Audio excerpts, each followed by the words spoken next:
वन्दे गुरूणां चरणारविन्दं सन्दर्शितस्वात्मसुखाम्बुदीनां जनस्य येषां कुडिगायमानं संसारहालाहलमोघशान्त्यै अस्मत्सर्वगुरुभ्यो नमः। जानकीकान्तस्मरणे जय जय राम राम। गोपिका जीवनस्मरणे गोविंद गोविंद। श्रीवासुदेव सर्वमिति 100 பர்வாக்களாக இருந்த அந்த மகாபாரதத்தை சூதசிரோமணி லோமஹர்ஷன் அவருடைய புதல்வர் உக்ரஸ்ரவா நைமிஷாரண்ய க்ஷேத்திரத்தில் அந்த 100 பர்வாக்களை 18 பர்வாக்களாக அமைத்து ரிஷிகள் முன்னே அந்த கதையை சொன்னார். அந்த 18 பர்வாக்கள் என்ன என்று நாம் சென்ற பருவத்தில் பார்த்தோம். அதில் முதல்ல அந்த ஆதி பருவத்தில் பௌஷ்ய பௌலோம ஆஸ்திக இந்த அம்சாவதாரண நிகழ்வுகள், அரக்க மாளிகை, இடம்பவதம், பகவதம், சைத்திரரதம், திரௌபதி சுயம்வரம், க்ஷத்ர தர்ம மூலம் விவாக வீதி, விதுரர் வருகை, ராஜ்யலம்ப அர்ஜுன வனவாசம், சுபத்ராஹரணம், ஹரணாஹரணம், காண்டவதகனம், மயனை சந்தித்தல், இதெல்லாம் ஆதி பருவாவில் சொல்லப்பட்டிருக்கு. அதில் இந்த மௌஷ்ய பருவத்தில் உத்தங்கரோட பெருமை, பௌலோம பருவத்தில் பிருகுவம்ச விஸ்தார வர்ணனை, ஆஸ்திக பருவத்தில் நாக கருட உற்பத்திகள் சொல்லப்பட்டிருக்கு. அதே பருவத்தில் பார்க்கடலை கடைதல், உச்சைஸ்ரவா குதிரையின் பிறப்பு, இவையெல்லாம் இருக்குது. ஜனமேஜயனுடைய சர்பயாகத்தில் பரதவம்ச மகாத்மா மன்னர்களுடைய கதை சொல்லப்பட்டிருக்கு.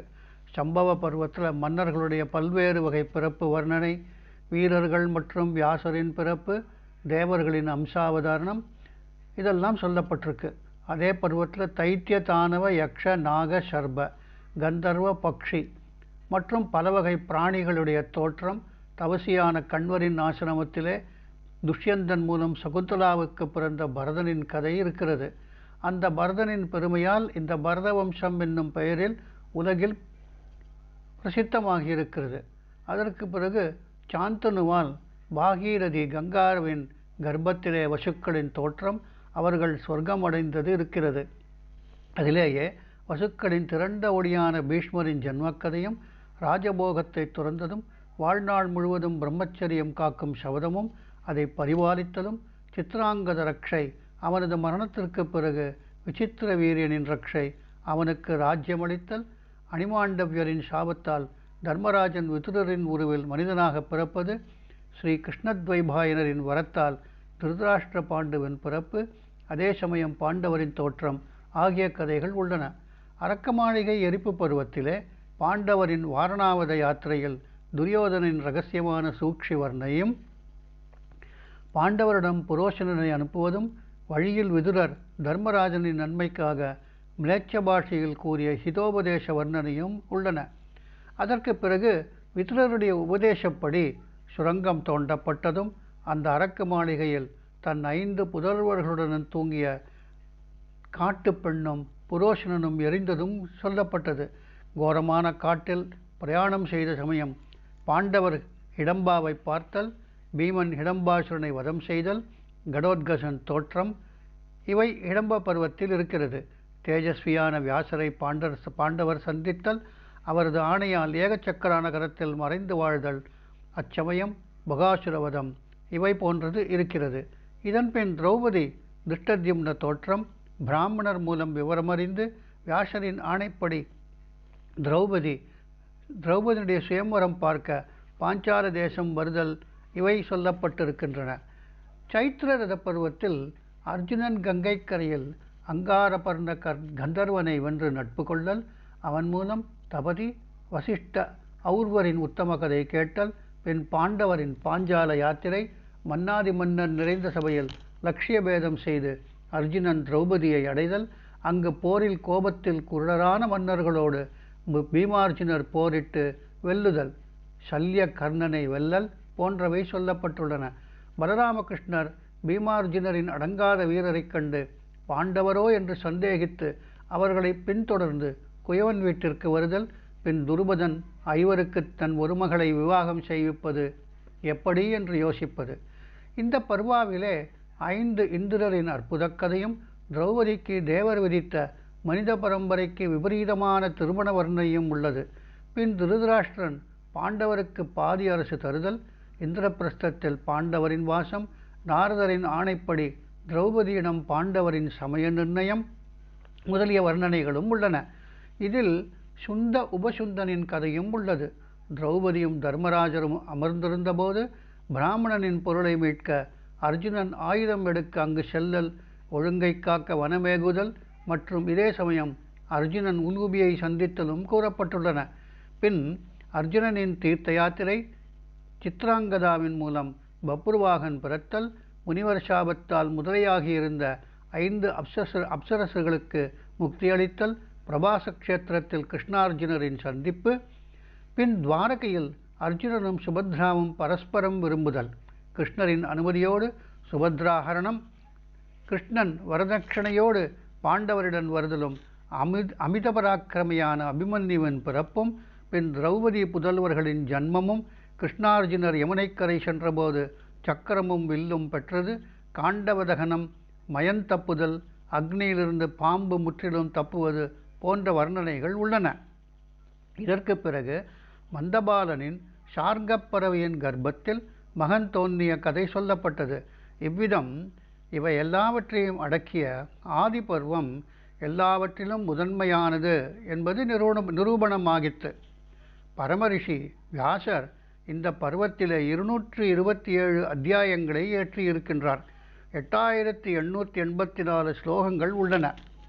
தொடர்ந்து 2வது சபா பருவம், பாண்டவர்களின் சபா நிர்மாணம், கிங்கரன் என்னும் அரக்கன் தென்படுதல், நாரதர் மூலம் லோகபாலரின் சபா வர்ணனை, ராஜசூயை தொடக்கம், ஜராசந்தவதம், கைதியான மன்னர்கள் கிருஷ்ணரால் விடுவிக்கப்படுதல், பாண்டவரின் திக்விஜயம் போன்றவை இதில் உள்ளன. ராஜசூய யாகத்தில் மன்னர்களின் காணிக்கை, அக்ரபூஜை யாருக்கு என்ற விவாதத்தில் சிசுபாலவதம் போன்றவை வந்துள்ளன. யாகத்தில் பாண்டவரின் வைபவத்தை கண்ட துரியோதனன் துயரத்தாலும் பொறாமையாலும் மனதில் எரிச்சலுற்றல், சபாபவனத்தில் அவனை பீமன் பரிகசித்தல், அந்த பரிகாசம் காரணமாக எழுந்த மனத்தி சூதாட்ட நிகழ்ச்சியை செய்து கபடமாக சகுனி மூலம் தர்மராஜரை ஜெயித்தல் போன்றவையும், சூது என்னும் கடலில் மூழ்கிய திரௌபதி என்னும் கப்பலை திருதராஷ்டிரன் மீட்டலும், துரியோதனனுக்கு இது தெரிந்ததும் மறுபடி சூதாட அழைத்தல், மறுபடி அவர்களை வென்று வனவாசத்திற்கு அனுப்புதல் போன்றவற்றை சபாபர்வம் கூறுகிறது. இதில் 78 அத்தியாயங்களும் 2511 ஸ்லோகங்களும் உள்ளன. பிறகு வனப்பருவம் தொடங்குகிறது. பாண்டவரின் வனவாசத்தில் மக்கள் தர்மராஜரை தொடர்தல், தொடர்ந்த மக்களுக்கு உணவளிக்க தர்மர் சூரியனை உபாசித்தல், தௌம்பிய முனிவரின் உபதேசத்தால் சூரிய கருணைக்கு பாத்திரமாகி அக்ஷய பாத்திரம் பெறல், விதுரரின் அறிவுரைகளை திருதராஷ்டிரன் ஏற்காமை, விதுரர் பாண்டவரிடம் செல்லல், மறுபடி அண்ணாவின் ஆணைப்படி திரும்புதல், தீயவனான துரியோதனன் கர்ணனின் தூண்டுதலால் பாண்டவரை காட்டில் கொன்றுவிட யோசித்தல், அதை அறிந்த வியாசர் அவனை தடுத்தல், பின் சுரபி வியாக்கியானம், மைத்ரேயர் திருதராஷ்டிரனுக்கு உபதேசித்தல், துரியோதனனை சபித்தல், போரில் பீமன் கிர்மீரரை வதைத்தல், விஷ்ணு வம்சத்தவரும் பாஞ்சாலரும் பாண்டவரிடம் வந்து உரையாடுதல், பாண்டவரை சூதில் வென்று வனவாசமளித்ததை அறிந்த கிருஷ்ணன் கோபம் கொள்ள அவரை அர்ஜுனன் சாந்தப்படுத்தல், கிருஷ்ணனிடம் திரௌபதி துயரத்தை சொல்ல பகவான் ஆறுதல் அளித்தல் ஆகியவை இருக்கின்றன. இதே பருவத்தில் வியாசர் சௌபவத கதை சொல்லுதல், கிருஷ்ணன் சுபத்ரா அபிமன்யுவை துவாரகை அழைத்துச் செல்லுதல், திரௌபதி புதல்வர்களை திருஷ்டத்யும்னன் தன்னிடம் அழைத்துச் செல்லல், பாண்டவர் துவைதவனம் செல்லுதல், யுதிஷ்டிர திரௌபதி உரையாடல், யுதிஷ்டிர பீம உரையாடல், வியாசர் வந்து யுதிஷ்டிரருக்கு பிரதிஸ்மிருதி என்னும் மந்திர வித்தியை உபதேசித்தல், பின் பாண்டவர் காம்பியக வனமடைதல், அர்ஜுனன் திவ்யாஸ்திரங்களை பெறுவதற்காக புறப்பட்டது, கிராத வேடம் பூண்ட மகாதேவனோடு போர் புரிந்து அர்ஜுனன் லோகபாலரின் தரிசனமும் அஸ்திரமும் பெறுதல், பிறகு அர்ஜுனன் அஸ்திரம் பெற இந்திரலோகம் சென்றதறிந்த யுதிஷ்டிரர் கவலைப்படுதல், தர்மராஜர் பிருகதஸ்வ முனிவரை தரிசித்தல், அவரிடம் தன் துயரத்தை சொல்லி புலம்புதல், தர்ம நிஷ்டிடையன் உவமையற்ற ஆதர்சமான கருணைதாரியை இதயத்தில் தோற்றுவிப்பதற்கூடிய நளனுடைய கதை, தமயந்தியின் திடமான தைரியம் போன்றவை அதில் சொல்லப்படுகின்றன. அதே முனிவரால் பாண்டவருக்கு சூதாட்ட ரகசியம் தெரிய வருதல், லோமஷ ரிஷி சொர்க்கத்திலிருந்து பாண்டவரிடம் வருதல், அர்ஜுனனின் அஸ்திரவித்தை பற்றி பாண்டவரிடம் சொல்லுதல், அர்ஜுனனின் செய்தி பெற்ற பாண்டவர் தீர்த்த யாத்திரை செய்தல், அதன் பலனாக தீர்த்தங்களின் புண்ணிய பிரதாபமும் தெரிதல், நாரதர் புலஸ்திய தீர்த்தம் செல்லத் தூண்டுதல், பாண்டவர் அங்கே செல்லுதல், இந்திரன் மூலம் கர்ணன் குண்டலங்களை இழப்பதும், கயமன்னனின் யாக வைபவமும் வர்ணிக்கப்படுதல் போன்றவை உள்ளன. இதன் பிறகு அகத்திய சரிதமும் அதில் வாதாபி பக்ஷணமும் சந்தானம் பெற லோபமுத்ராவை சேருதல் போன்றவையும் உள்ளன. பின் பிரம்மச்சாரி ரிஷ்யஸ்ருங்க சரிதமும் மகா தேஜஸ்வியான பரசுராம சரிதமும் அதிலேயே கார்த்தவீரிய அர்ஜுனன் ஐகய வம்ச மன்னர்களின் வதமும் பிரபாச க்ஷேத்திரத்தில் பாண்டவ யாதவ சந்திப்பும் வருகிறது. பிறகு சுகன்யா உபாக்கியானம் உள்ளது. இதில் ஷவன ரிஷி யாகத்தில் அஸ்வினி குமாரர்களுக்கு சோமபான அதிகாரம் அளித்ததும் அவர்கள் ஷவனருக்கு இளமை அளித்ததும் கூறப்பட்டுள்ளது. பின் மாந்தாதாவின் கதையும் ஐந்தூபாக்கியானமும் உள்ளது, ஜந்தூபாக்கியானமும் உள்ளது. இதில் சோமகன் ஒரு புத்திரன் மூலம் யாகம் செய்து 100 புதல்வர்களை பெற்றான். பின் பருந்து புறாவாக இந்திரனும் அக்னியும் சிபிமன்னனை பரிசோதித்தனர். இதே பருவத்தில் அஷ்டாவக்ர சரிதம் உள்ளது. அதில் ஜனகரின் யாகத்தில் பந்தியுடன் இவரது சாஸ்திரிய சர்ச்சையும், பந்தி வருண புதல்வன் சிறந்த நியாய பண்டிதன், வாதத்தில் அவனை வென்று கடலில் போடப்பட்ட தன் தந்தையை பெற்றதும் கூறப்பட்டுள்ளது. பின் யவக்ரீத ரைம்ய உபாக்கியானமும் பாண்டவனின் கந்தமாதன யாத்திரையும் நாராயணாசிரம வாசமும் திரௌபதி சௌகந்திக மலரை விரும்புதலும், பீமன் சென்றபோது வழியில் அனுமனை தரிசிப்பதும், மலருக்காக குலத்தையே கலக்கியதால் மணிமான் போன்ற யக்ஷருடன் யுத்தமும், பின் ஜடாசுரவதம் நிகழ்வதும் வருகின்றன. பாண்டவர் விஷபர்வா ஆஷ்டிஷேன ஆசிரமம் செல்லுதல், திரௌபதி பீமனை உற்சாகப்படுத்தல், பீமன் கைலைமலை செல்லுதல், மணிமான் போன்றவரிடம் கடுமையான போர், பாண்டவ குபேர சந்திப்பு, அர்ஜுனன் மறுபடி இங்கு சோதரரோடு சேருதல், அர்ஜுனன் திவ்யாஸ்திரம் பெற்று நிவாத கவசரை வென்று காலகேயரோடு போர் புரிந்து வதைத்தல் முதலியவற்றை தர்மராஜரிடம் சொல்லுதல், அஸ்திர சஸ்திரங்களை காட்டுதல், நாரதர் அதை தடுத்தல், பாண்டவர் கீழே இறங்குதல், பீகடவனத்தில் பயங்கர பாம்பு பீமனை பிடித்தல், பாம்புருவ நகூஷனின் வினாக்களுக்கு விடையளித்த யுதிஷ்டிரர் பீமனை விடுவித்தல், மறுபடி காம்பியகவனம் திரும்புதல், அங்கு ஸ்ரீ கிருஷ்ணன் வந்து பாண்டவர்களை சந்தித்தல், மாமுனிவர் மார்க்கண்டேயரை பாண்டவர் சந்திக்க மிருது போன்ற பலரின் உபாக்கியானங்களை சொல்லுதல் போன்றவையும் இதிலேயே மகரிஷி தாக்ஷ்ய சரஸ்வதி உரையாடலும் மத்ஸ்ய உபாக்கியானமும் உள்ளன.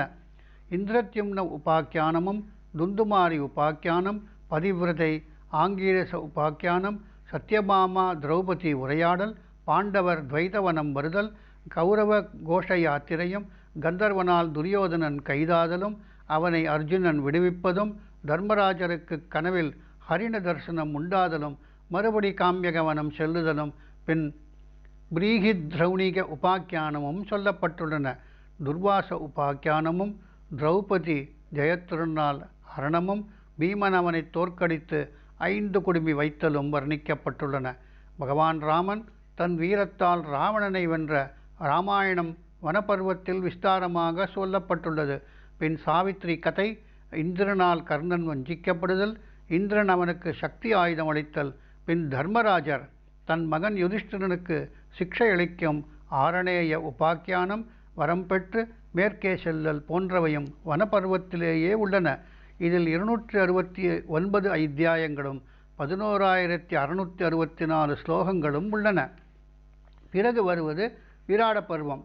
பாண்டவர் விராடநகர் மயானத்தருகே வன்னி மரத்தில் தம் அஸ்திர சஸ்திரங்களை வைத்து நகரம் வந்து கபட வேதத்தில் வசித்தல், இயல்பிலேயே தீயவனான கீச்சகன் திரௌபதியிடம் காமம் கொண்டு துரத்த அதற்காக பீமனால் வதைக்கப்படுதல், துரியோதனன் ஒற்றரை ஏவுதல், பாண்டவர் பற்றி அறியாமை, விகர்த்தர்கள் விராட பசுக்களை கவர மன்னன் அவர்களோடு போர் புரிய மன்னரை அவர்கள் பிடித்துச் சென்றபோது பீமனால் விடுவிக்கப்படுதல் பசுக்களையும் பாண்டவர்கள் மீட்டனர். அதனால் கௌரவர்களும் விராட பசுக்களை கொள்ளையடித்தல். அப்போது தனது பராக்கிரமத்தால் அர்ஜுனன் கௌரவர்களை வென்று பசுக்களை மீட்டல்.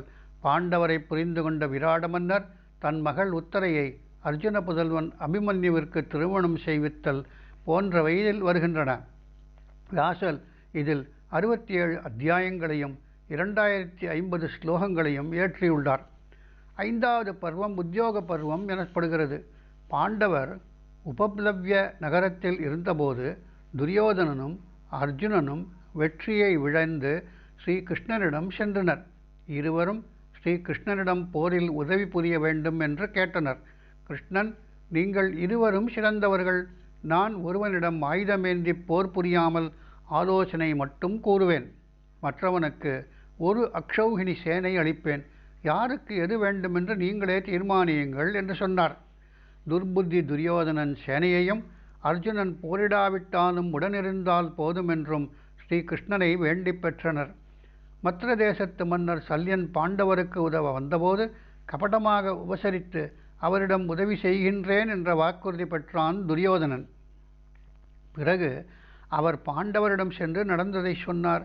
இந்திரன் வென்ற கதையை சொன்னார். பாண்டவர்கள் புரோகிதரை கௌரவர்களிடம் அனுப்பினர். திருதராஷ்டிரர் மதிப்புடன் வரவேற்று உபசரித்து சஞ்சயனை தன் தூதுவனாக பாண்டவர்களிடம் அனுப்பினார்.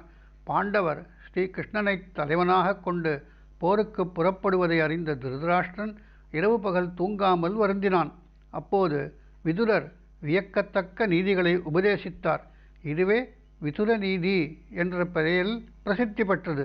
அப்போது சனத் சுஜாத மகரிஷி அத்தியாத்ம சாஸ்திரத்தை மன்னனுக்கு விளக்கி கூறினார். காலை சபையில் சஞ்சயன் அர்ஜுனனுக்கும் ஸ்ரீகிருஷ்ணனுக்கும் உள்ள நட்பை விவரித்தான்.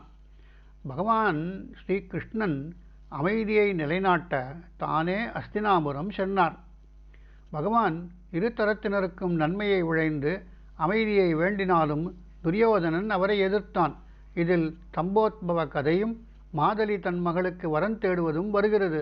பிறகு காலவ மகரிஷி சரித்தமும் விதுலா தன் மகனுக்கு கிடைத்த சிக்ஷையும் வருகிறது. பகவான் கிருஷ்ணன் துரியோதன கர்ணனின் கபடத்தை அறிந்து நிறைந்த சபையில் தன் யோக ஐஸ்வர்யத்தை காண்பித்தார். பகவான் கர்ணனை தன் தேரில் அமர்த்தி பாண்டவரோடு சேர பல யுக்திகளை கூறியும் அவன் மறுத்துவிட்டான். ஸ்ரீகிருஷ்ணன் திரும்பி வந்து பாண்டவரிடம் அனைத்தையும் கூறினார். அதை கேட்ட பாண்டவர் தம் நன்மையை கருதி போருக்கான பொருட்களை சேகரித்தனர். பின் ஹஸ்தினாபுரத்திலிருந்து எல்லா வகை படையும் கிளம்பின. துரியோதனன் உலூக்கனை தூது அனுப்பினான். பின் ரதி அதிரதி வர்ணனை, அம்பா உபாக்கியானம் போன்றவை கூறப்பட்டுள்ளன. இதில் ஸ்ரீ கிருஷ்ணனின் சமாதான செய்தியும் உலூக்கனின் விரோத செய்தியும் வர்ணிக்கப்பட்டுள்ளது. இதில் வியாசர் 186 அத்தியாயங்களும் 6698 ஸ்லோகங்களும் இயற்றியுள்ளார். இதன்பின் விசித்திர அர்த்தங்கள் நிரம்பிய பீஷ்ம பருவமாகும். இதில் முதல் 10 நாட்களின் பயங்கர போர் வர்ணனையும் யுதிஷ்டிர சேனையின் துயரமும் உள்ளது. இதன் தொடக்கத்தில் பகவான் வாசுதேவன் அர்ஜுனனுக்கு உண்டான மருளை சோகதாபத்தை தன் உபதேசத்தால் நீக்கினார். இதாலேயே பகவான் அர்ஜுனனின் தளர்ச்சியை கண்டு கையில் சாட்டையுடன் பீஷ்மரை கொல்ல தானே தேரிலிருந்து குதித்து ஓடினார். அத்துடன் ஆயுததாரிகளில் சிறந்த அர்ஜுனனை தன் பரிகாச வாக்கிய சாட்டையால் இரகசிய காயம் உண்டாகும்படி சாடினார். அர்ஜுனன் சிகண்டியை முன்வைத்து கூறிய பானங்களால் பீஷ்மரை வீழ்த்தினான். பீஷ்ம பிதாமகர் அம்பு படுக்கையில் சயனிக்கலானார். வேதவியாசர் இந்த பருவத்தில் 170 அத்தியாயங்களும் 5884 ஸ்லோகங்களும் வைத்துள்ளார். அதன் பிறகு பல அற்புத சம்பவங்கள் கொண்ட துரோண பருவம் வருகிறது. இதில் சேனாபதி பதவியில் துரோணர் அபிஷேகம் செய்விக்கப்படுகிறார். அஸ்திர வித்தையில் மிகச் சிறந்தவரான துரோணாச்சாரியர் துரியோதனனிடம் தர்மாத்மா யுதிஷ்டிரை பிடிப்பதாக சபதம் செய்கிறார். அடக்க முடியாத வீரரான அர்ஜுனனை போர்க்களத்திலிருந்து வெகு தூரம் விலக்கினார். அங்கு இந்திரனுக்கு நிகரான பகதத்த மன்னனை அர்ஜுனன் மரணத்தின் வாயில் போட்டதும் வாலிப வயதை கூட எட்டாத மகாவீரன் அபிமன்யுவை புகழ்பெற்ற மகாரதிகளுடன் ஜெயத்ரதன் கொன்றுவிட்டதும் அதனால் கோபித்த அர்ஜுனன் 7 அக்ஷௌகிணி படையை சம்ஹாரம் செய்து ஜெயத்ரதனையும் கொன்றதையும் தர்மராஜர் ஆணைப்படி அர்ஜுனனை தேடி தேவராலும் உடைக்க முடியாத அணிவகுப்பை உடைத்துச் சென்றார் அர்ஜுனன். சம்சக்தகர்களில் மீதமிருந்தவர்களையும் அழித்தார். அவர்கள் 9 கோடி என்றாலும் அனைவரையும் அழித்து விட்டார். கௌரவர் பெரிய பாறைகளோடு மோதிய மிலேச்சப்படை, பல விசித்திரங்கள் காட்டிய நாராயண கோபன், அலம்புஷன், பூமிஸ்ரவா, விராடர், துருபதன், கடோத்கசன் முதலியவர் கொல்லப்பட்டனர்.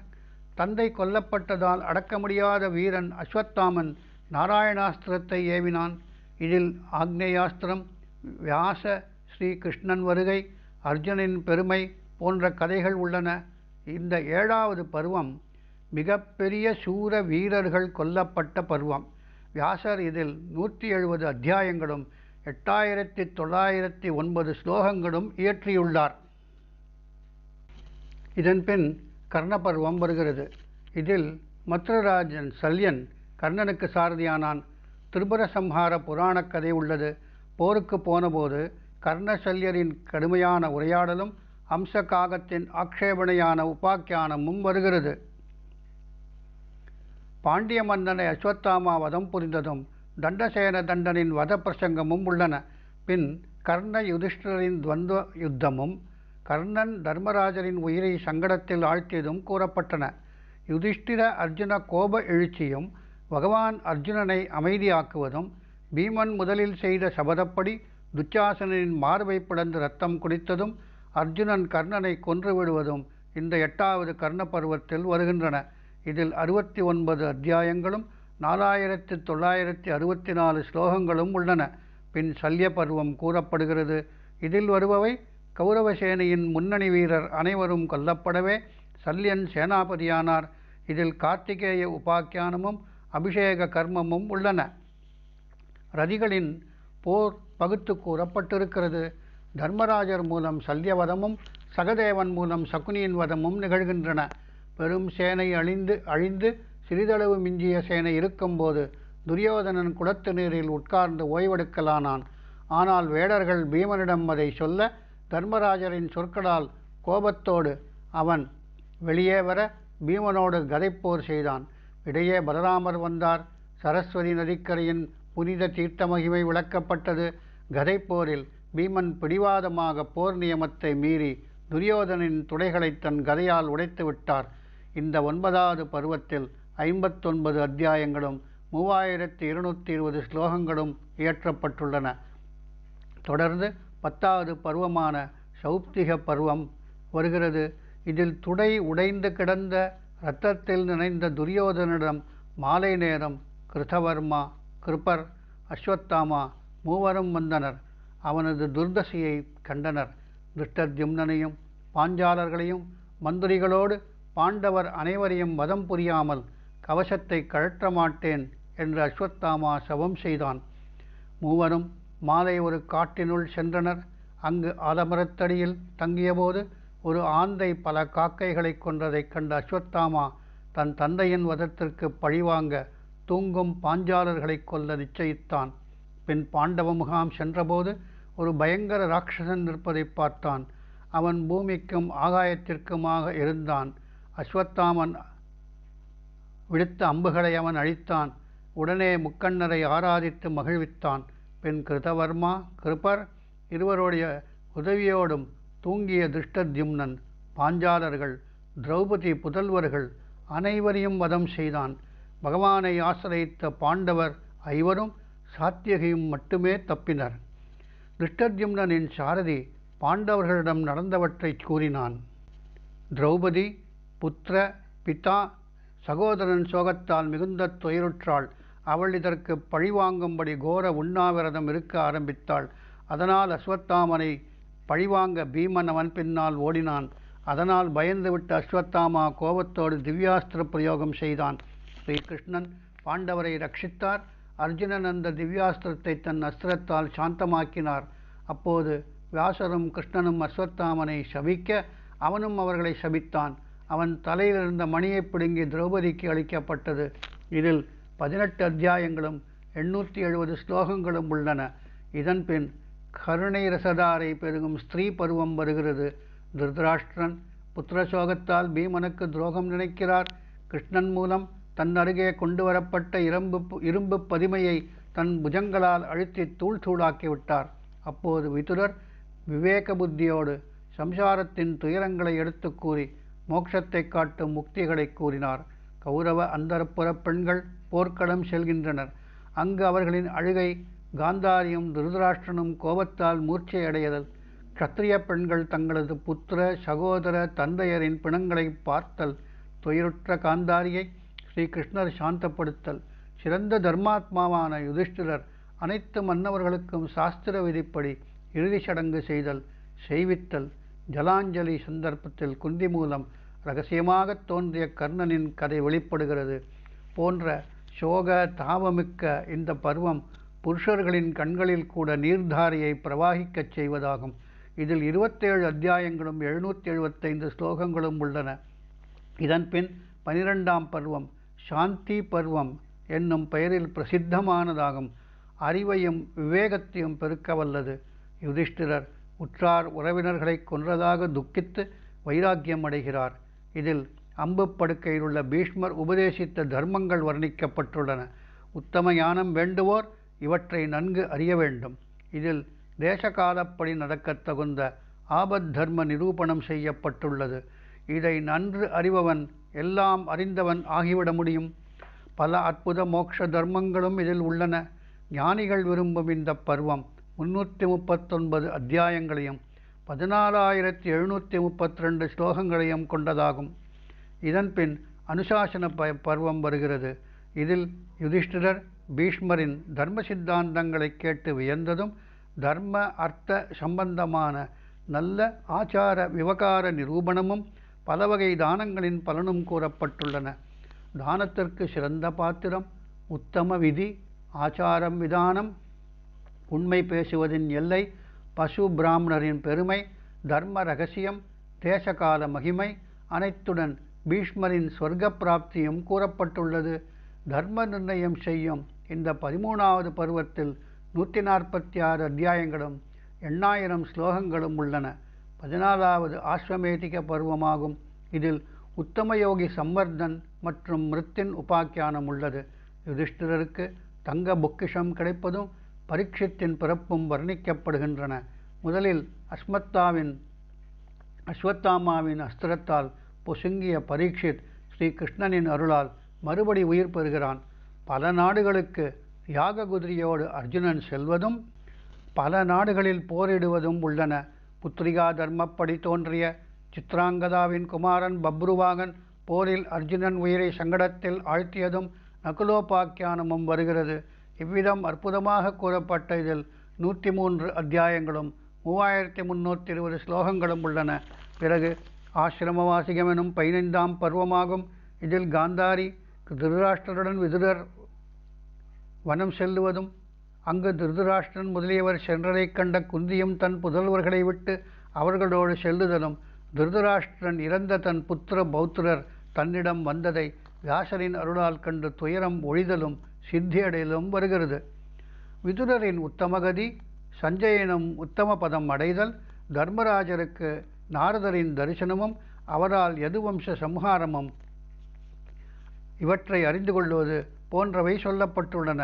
இதில் 42 அத்தியாயங்களும் 1506 ஸ்லோகங்களும் திகழ்கின்றன. இதன்பின் பயங்கரமான மௌசல பருவம் சொல்லப்படுகிறது.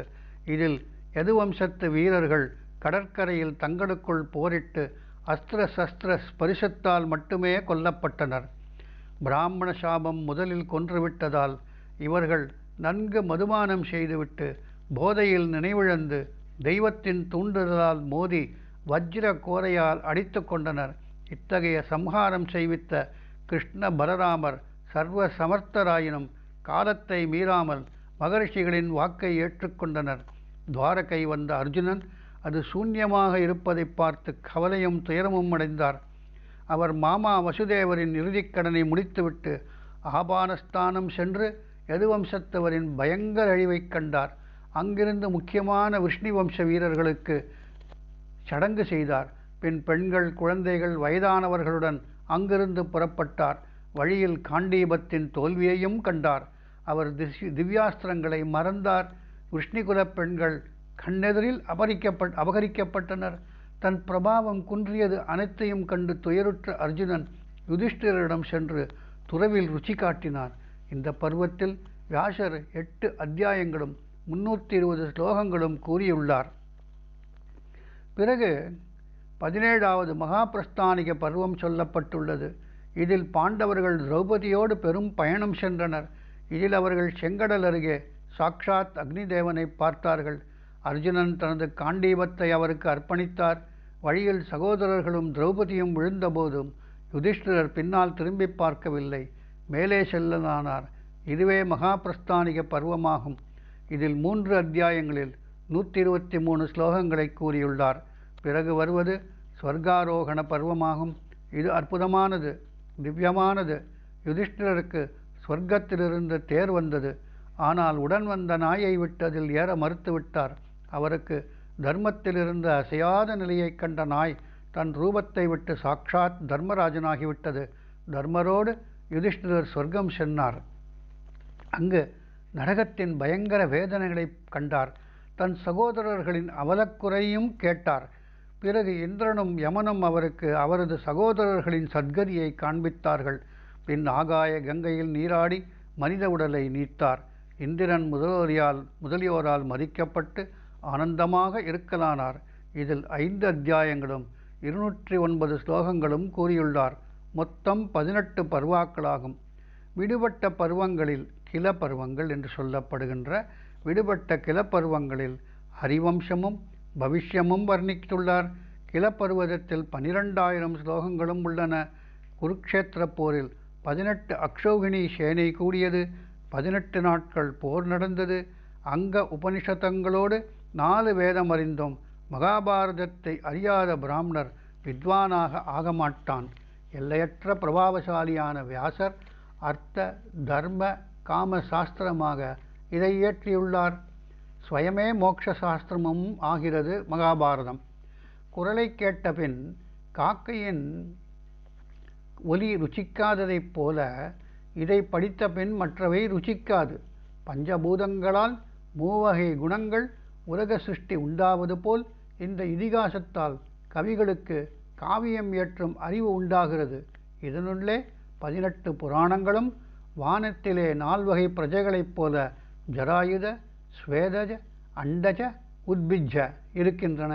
மானசீக செயல்களே புலன்களின் செயலுக்கு ஆதாரம் என்பது போல லௌகீக வைதீக கர்மங்கள் அனைத்திற்கும் சிறந்த சாதனங்களின் ஆக்கியானமே ஆதாரமாகும். உடம்பார் அழியின் உடலார் அழிவர் என்னும் திருமூலரின் வாக்குப்படி இதனை ஆதரிக்காத கதை உலகிலே கிடையாது. அனைவரும் இதன் கதைகளை ஆதாரமாக கொள்கின்றனர். சேவகர்கள் எஜமானை தொடர்வது போல. கிருகாஸ்தாசிரமத்தை விட மற்ற 3 ஆசிரமங்களும் சிறந்தது அல்ல என்பது போல இதைவிட சிறந்த காவியம் அமைக்க எந்த கவியாலும் முடியாது. தவசிகளே, அனைவரும் உலகப்பற்றிலிருந்து மேலே எழுந்து மனம் தர்மத்தில் லயிக்கட்டும். பரலோகம் செல்லும் ஜீவனுக்கு தர்மமே துணையாகும். பெண்ணையும் செல்வத்தையும் அனுபவிக்கும் மனிதன் கூட அவை சிறந்தவை என்று நிலையாக எண்ணுவதில்லை. பாவத்தை அழித்து புண்ணியமருளும் புனிதமான நன்மை தரும் மகாபாரதமாகிய இணையற்ற நூலை கேட்பவன் புஷ்கரத்தில் நீராட வேண்டியது அவசியமா? பிராமணன் பகலில் செய்யும் பாவத்திலிருந்து மாலையில் இதை கேட்பதால் விடுபடுகின்றான். மனம் வாக்கு செயலால் இரவில் பாவம் செய்வன் பகலில் இதை கேட்டு பாவத்திலிருந்து விடுபடுகின்றான். பசுவின் கொம்புகளை தங்கத்தால் மூடி வேதம் நன்குணர்ந்த அந்தணனுக்கு தினமும் 100 பசுக்களை தானம் செய்பவன், தினமும் மகாபாரத கதை கேட்பவன் 2 பேரின் பலனும் ஒன்றேயாகும். உத்தமமான இந்த மகாபாரதத்தை பருவக்கிரமப்படி அறிவதால் பெரும் கடலை போன்று இதன் உள்ளே பிரவேசிப்பது சுலபமாகும்.